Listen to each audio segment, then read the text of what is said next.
NC State's 3 attendees for ACC Kickoff have been announced. Let's talk about why Coach Doeren got all 3 right.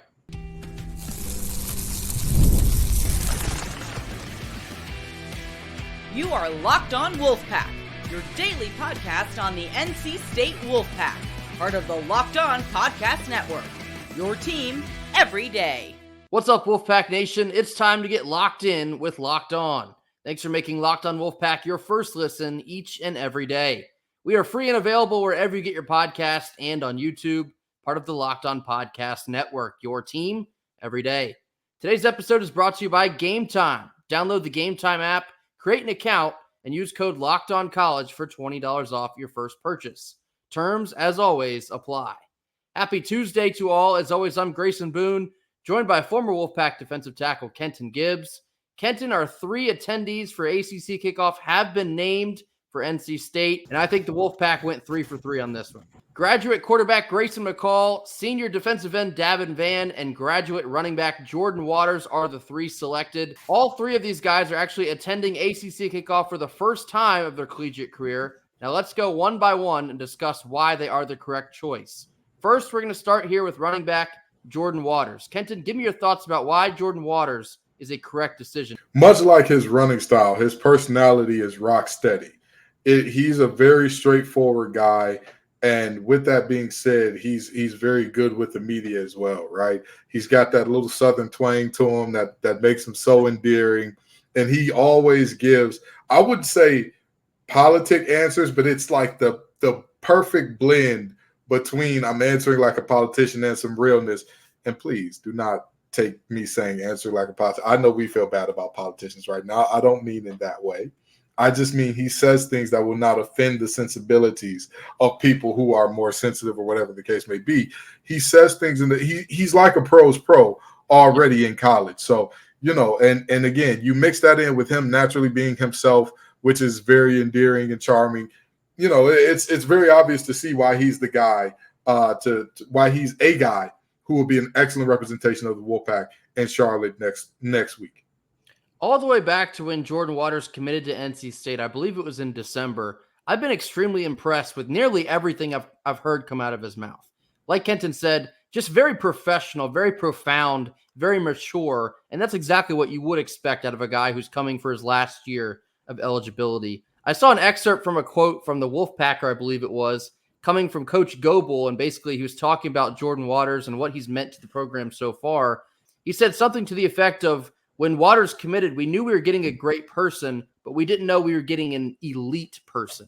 And that really speaks to how much he has meant to this program in a short amount of time. And obviously, being a part of Duke for the last couple of years, and especially last year running over, I think it was Boykin on the way to another big gain, you're getting a great player on the field as well. As much as he means to the locker room in terms of senior leadership and maturity, that's going to go a long way, but he's also going to be a dynamic difference maker when it comes time to put the ball down as well. So Jordan Waters, to me, makes a ton of sense to be one of these attendees, and I'm certainly looking forward to hearing what he has to say. Second one here, Davin Van, also first-time attendee. He's another senior leader on this team. He's going to be holding down the defensive line. Kenton, what are your thoughts about Davin Van making the trip? Davin Van has earned this. He rightfully has been a flag bearer for NC State. And I mean this very genuinely. How many guys can you say personify what NC State is as a football program more than Davin Van? Yeah. He's a guy with a ton of versatility. He does whatever is needed. How many times do you see a guy who can be a difference maker off of the edge in terms of pass rushing, but because we had other guys who were a little bit more explosive or who could not rush from the inside the way he could, they said, you know what? How do you feel about getting inside, eating up some of those double teams and passing plays and beating some? How do you feel about it? How do you feel about that type of situation? And he didn't make a fuss about it, didn't make a whole hum about it and say, oh, I need to be on the edge where I'm free to do da-da-da-da. He just showed up, did his job, and played well. And the other part is why I say he exemplifies NC State football. Was Davin Van a highly heralded guy coming out of high school? I believe it was a 3-star out of Cary High School. I saw him play in high school. I thought he was good. I said there's potential. but I wasn't like, oh, I wasn't blown away. Again, I've been blown away by seeing a couple guys play in high school. And with all due respect to Davin Van, he's turned into an amazing player. He's turned into a phenomenal player.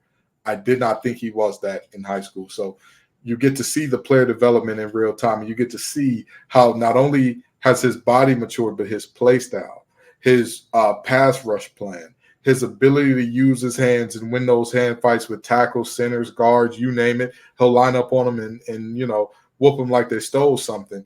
And so Davin Van is a guy that when you think NC State football, when you think all the things that NC State football is, a guy that's from here. Cary is obviously right down the street. I believe it's a suburb that's literally touching Raleigh.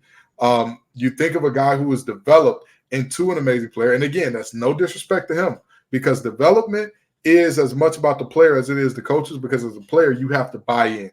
You have to show up early, leave late, do all the extra things. Don't get me wrong. Thunder is immaculate at his job. It's not enough to just do enough, if you get what I'm saying. So he's bought in and become the player that he's become today. He exemplifies everything that NC State is. You're right. He is another one of these guys that personifies what it means to put on the red and white. Came into the program, kind of waited his turn, came up through the ranks, put in all the hard work, and now the past couple of years, he's now reaping all the benefits.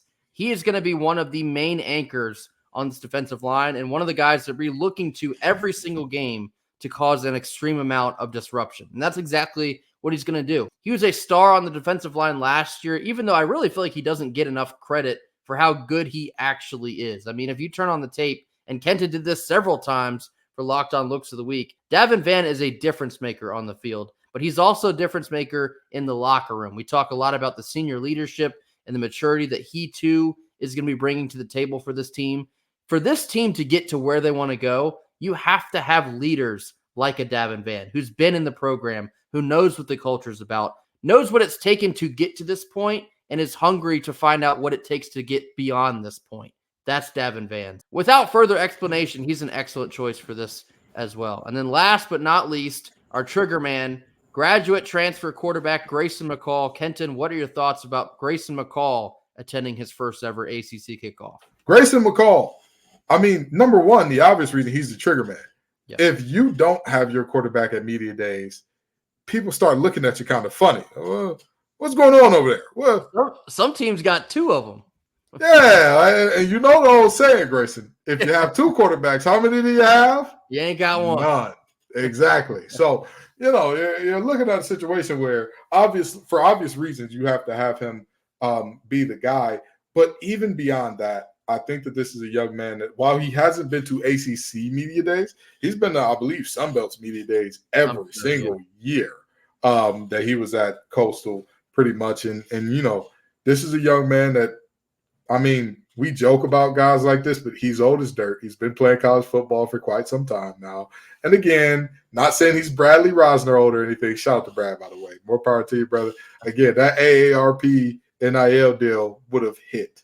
It would have hit. We need to reconsider our strategies in some of these ways. But in all seriousness, Grayson McCall is a guy. He has a ton of experience dealing with the media. He's been in the spotlight for quite some time. He's been as prolific of a Sun Belt player as I think there has ever been, maybe as decorated of a Sun Belt player as there ever was. Right. And so, to now see him, yes, you're stepping up into a bigger conference. Yes, you're stepping up into a similar role to what you had before, but obviously there's going to be some differences in terms of expectations and what people think about you. I think Grayson McCall is going to shine at ACC Kickoff. Another one of these guys that ever since we brought him in way back in December, I've been super impressed by everything they've said in the media, how they've led the team so far in workouts, and the way that the other guys on the team speak about him. They all speak about McCall as a fantastic leader and someone they're very excited to begin playing with. And that says a lot in a multitude of ways. So just based on locker room capabilities, he has to be the guy because he is the quarterback. There's no controversy here at NC State. We know who our QB1 is. And then, of course, you get to how he is on the field. Over 10,000 passing yards. I think I've said that like 48 times since he's committed. We all know what he's been brought here to do, and he knows that as well. So he has to be one of these three guys heading down to Charlotte next week. And I am especially excited the expectations of this season coming up. I think he's going to absolutely smoke it. He's going to pass the test with flying colors. Your 3 NC State attendees for ACC Kickoff are Grayson McCall, Davin Van, and Jordan Waters. Tell us your thoughts about these 3 being selected in the comments. If there's someone you're surprised didn't go, or maybe you're surprised at somebody that did go, let us know what you think. Coming up next, we're getting into a whole lot of nothing or a whole lot of something after a quick word from our sponsors.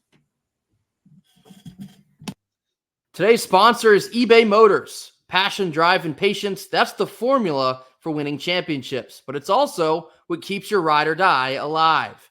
eBay Motors has everything you need to maintain your vehicle and level it up to peak performance. From superchargers to roof racks, exhaust kits, and LED headlights, whether you're into speed, power, or style, eBay Motors has got you covered. With over 122 million parts for your number one ride or die, you'll always find exactly what you're looking for. With eBay's Guaranteed Fit, your part is guaranteed to fit your ride every time or your money back. That's because with eBay Motors, you're burning rubber and not cash.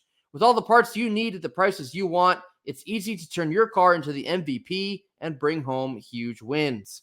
Keep your ride or die alive at ebaymotors.com. Eligible items only. Exclusions apply. Middle portion of our Tuesday show. Now time for a whole lot of nothing or a whole lot of something. 3 topics. We'll tell you exactly where we stand on them. First one here, staying on the topic of ACC Kickoff attendees. Kenton, are you surprised that 2 of the incoming transfers for this season are going to kick off over possible returnees? Whole lot of nothing, whole lot of something. I would say a whole lot of nothing only because of who those young men are and who our returnees are. Let's be very honest about this. There is nothing on a football field that I think Aiden White, any corner in America, can do that Aiden White cannot.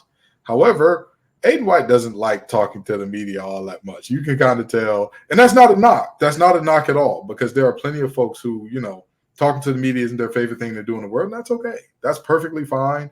We've seen plenty of guys like that. We all love Marshawn Lynch, and he was made famous for what off the field? I'm just here so I don't get fined, right?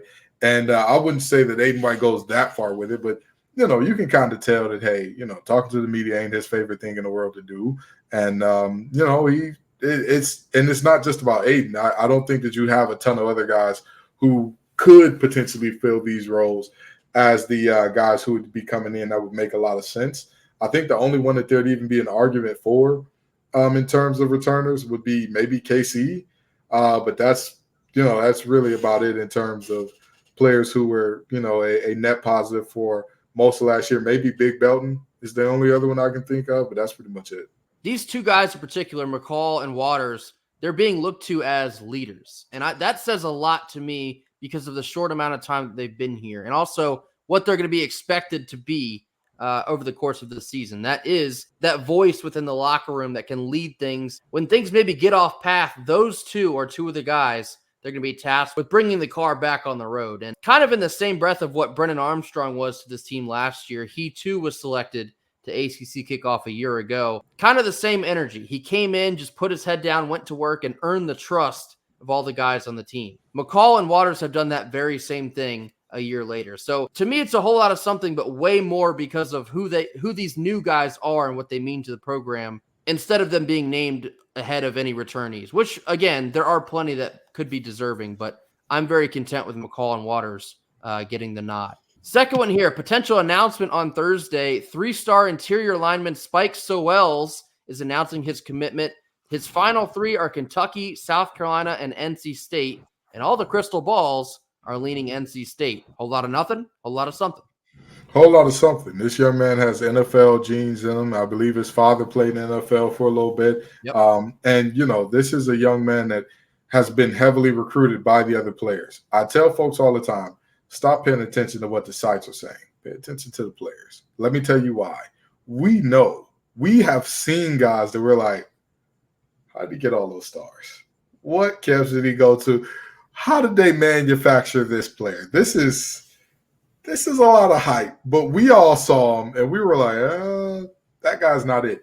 And then there was the inverse. We all saw those guys. We were like, he's rarely ever at camps, but every time he is, that young man is, if you've ever seen The Wire, it's like hearing that Omar whistle. Everybody starts to clear out. It's like, oh, we don't want no smoke with that guy. So we may not have all the stars in the world, but you knew when that guy was in attendance. And so with that in mind, this young man is, again, he's a very, very special interior offensive lineman. And a lot of people think that snapping the ball and blocking is not a very particular skill, and you can like coach that into almost anybody. I'm here to tell you today, you cannot. You cannot, okay? That is not something that just comes in overnight.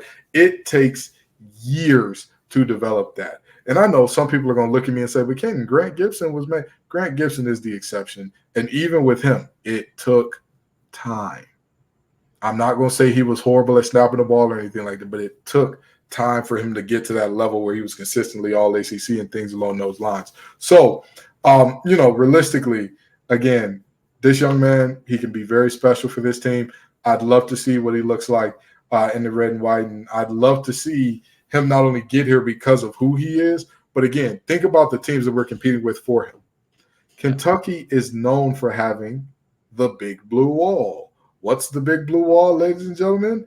Their offensive line is known for like, hey, if Kentucky doesn't make anything else, they're going to trot out 5 very large, very nasty human beings that do nothing but chew dip and make pancakes. That's it.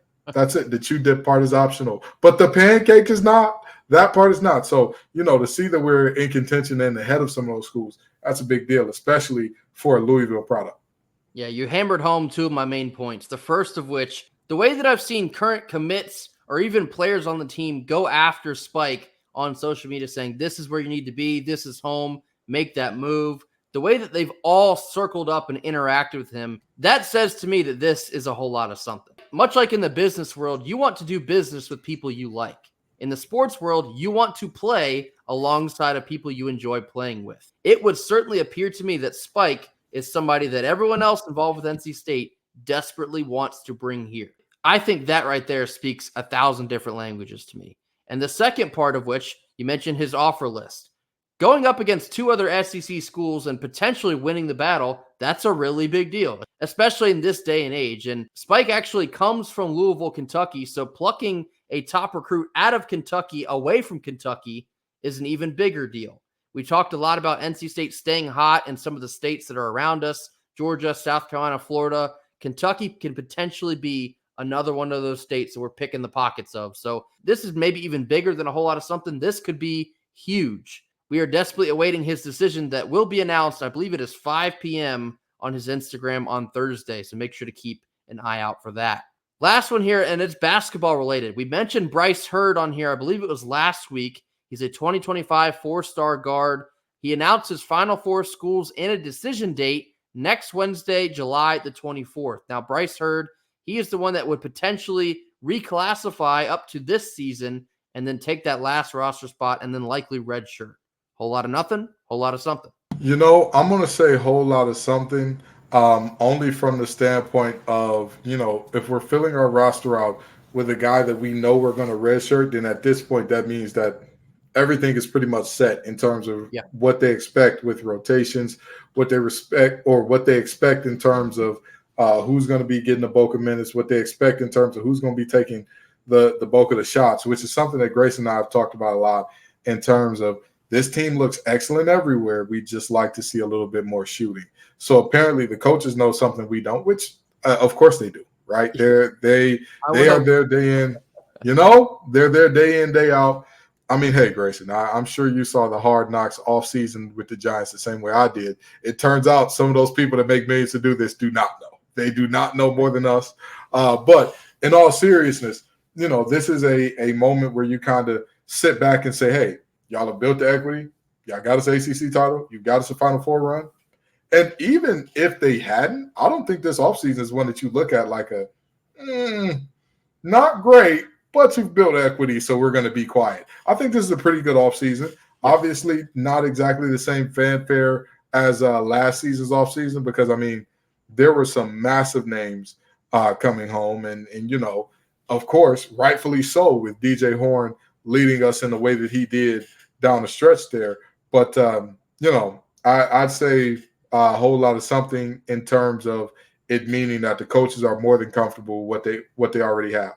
It's a whole lot of something in finalizing the roster at this point in the summer. You want from a basketball standpoint, you want to go ahead and get this roster finalized basically as soon as you can. You don't want to keep this stringing out, continuing to have to look at, XYZ prospects to just fill this last roster spot. If you think you have a good shot at Bryce Herd to do so, go ahead and grab him. Now, I believe what I said last week is it's kind of a whole lot of nothing in terms of what it might mean for this season, because I don't expect him to play at all, being that he'll likely redshirt. However, he is still a really good talent that you could look to develop possibly into the season after that. So this feels like a really good get for NC State, both satisfying the roster completion and also looking a season ahead to being another young talent to throw into the mix. So Bryce Herd announcing his decision next Wednesday, July the 24th. We Wolfpack fans certainly hope that it's a whole lot of something. Coming up next, we're going to round out our Tuesday episode with a little NC State baseball talk, who went in the draft and who surprisingly did not, after a quick word from our sponsors.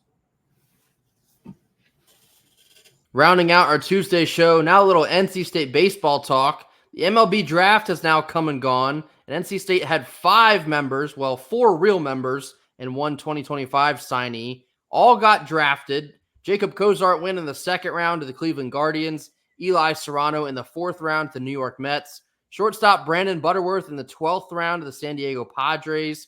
Logan Whitaker, maybe a surprise to some, in the 19th round to the Minnesota Twins. And the top 25 signee, shortstop Devin Fitzgerald, was drafted by the Texas Rangers in the 5th round. Kenton, of these 5, who's the biggest surprise to you?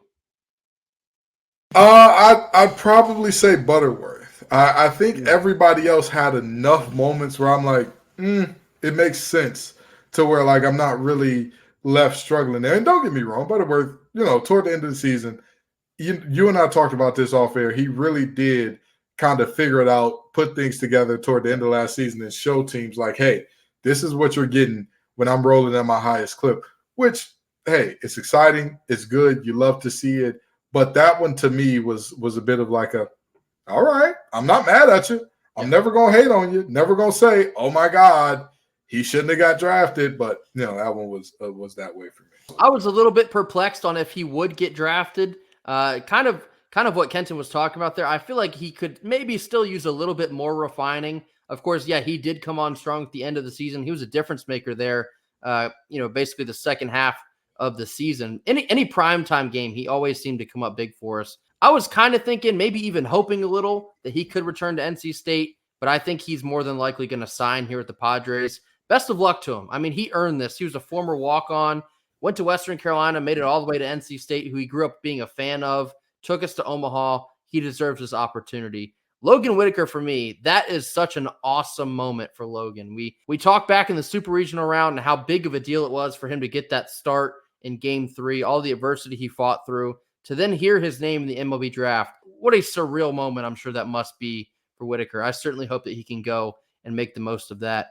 Kenton, there was a name that was not listed, and you had a lot to say about it. Who might that be? Maybe I don't understand it. Maybe I'm some type of illiterate when it comes to baseball. AMAC not getting drafted, right? Because I acknowledge what my strengths and what my weaknesses are. And I will openly tell you all, baseball is not my strong suit. I don't understand it at the level that I do football and basketball, even hockey. If the Ice Pack were a Division I unit, I'd love to talk more about them. With that being said, I don't get it. That man he wasn't good. He was great. He objectively, there were times where we were like, if Mac and Penn don't do it, it just ain't going to get done. Okay. Right. Yeah. Offensively, the bats weren't batting, but we knew when AMAC stepped up to the plate, we were like, oh yeah, we're good here. So to see him not get drafted was extremely surprising to me. I don't get it. I'm surprised that AMAC didn't get drafted because, again, he didn't look like, oh yeah, he's pretty good. He looked like a man amongst boys at times in everything that he did, not just at the plate, defensively as well. He looked like, oh, you hit it, Dave Mike? Yeah, that's going to go well for us. Hey, we got ourselves an out, boys, because that's how he was playing. So, I'm a little confused by the guy who was basically the team MVP not getting drafted last year, but yeah, both Alec Makarevich and Garrett Pennington not being drafted was a little bit surprising to me. And basically the MLB draft is a lot different than maybe NFL and NBA, being that when you get drafted in the NFL or NBA, you are pretty much immediately on the roster. MLB, you still got to work up through 4 or 5, maybe sometimes 6 different levels before you make it up to that big league club. And a lot of times these teams are looking at these guys that are super seniors or grad transfers, and they're like 23, 24, maybe sometimes 25 years old. And it's kind of more of a projection, being that, okay, maybe by the time they make it up through the system, they could be, 29 or 30. They're much more likely to put their eggs in the basket for these younger kids, maybe even high school kids, or these guys that are sophomores, but they're draft eligible, or a lot of times the juniors who are like 20, 21, 22 years old, but they're lighting it up at the college level.